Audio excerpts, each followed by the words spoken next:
আখৰা মাৰা তুমি ধৰা তুমি মোৰ লগত ধৰি লোৱা এনেকৈ ধৰি দিয়া বঢ়িয়া এইটো কাটি এতিয়া আমি গছ পুলি এটা লগাই দিম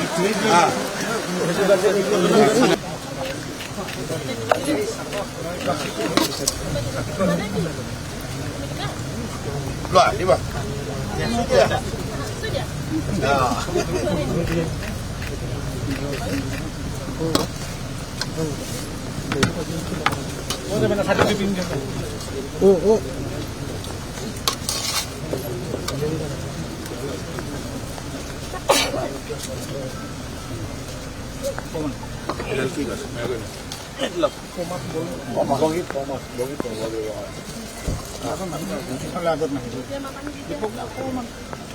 অকণমান তুমি দিতে দেই হৈ গ'ল বঢ়িয়া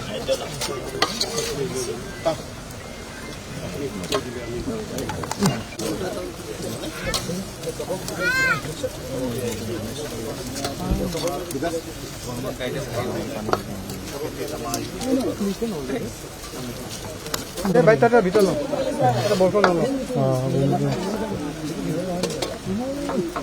আৰু জন্মদিন থকা মানুহ আছিল নাই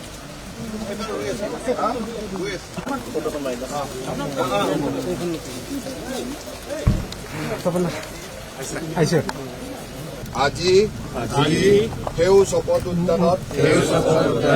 এই গছপুলিটো ৰুই মই মাতৃভূমি আৰু ধৰিত্ৰীক সেউজ কৰাৰ শপত লৈছো আমি গছ ৰুই যাম গছক প্ৰতিপালন কৰিম আৰু এনেদৰে ভৱিষ্যত প্ৰজন্মৰ বাবে এখন সেউজ ধৰণী সজাই তুলিম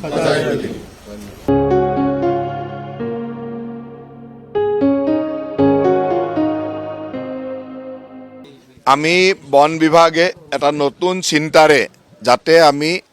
গছ বন ৰক্ষা কৰাৰ ক্ষেত্ৰত সাধাৰণ মানুহৰ আৱেগকো জড়িত কৰি ৰাখিব পাৰোঁ সেই কথাটো লক্ষ্য ৰাখিয়ে আমি জন্মদিন শপত উদ্যান নামেৰে প্ৰতিখন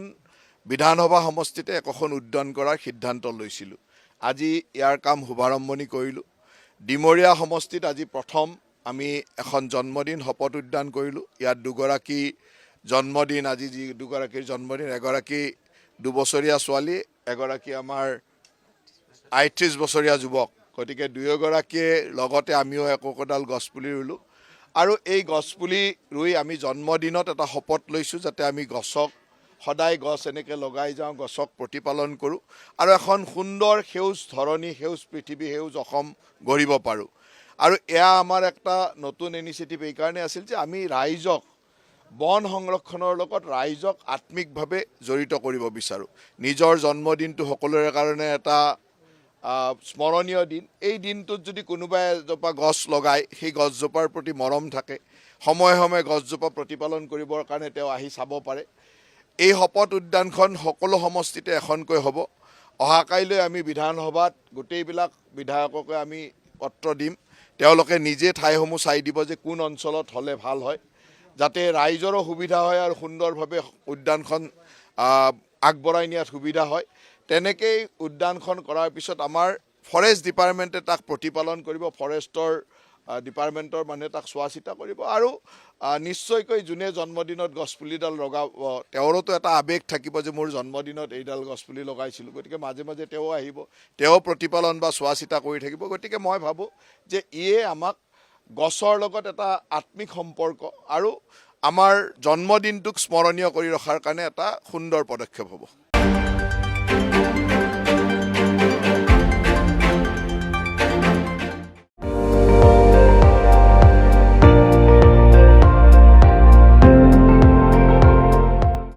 আপুনি চাই আছে ND24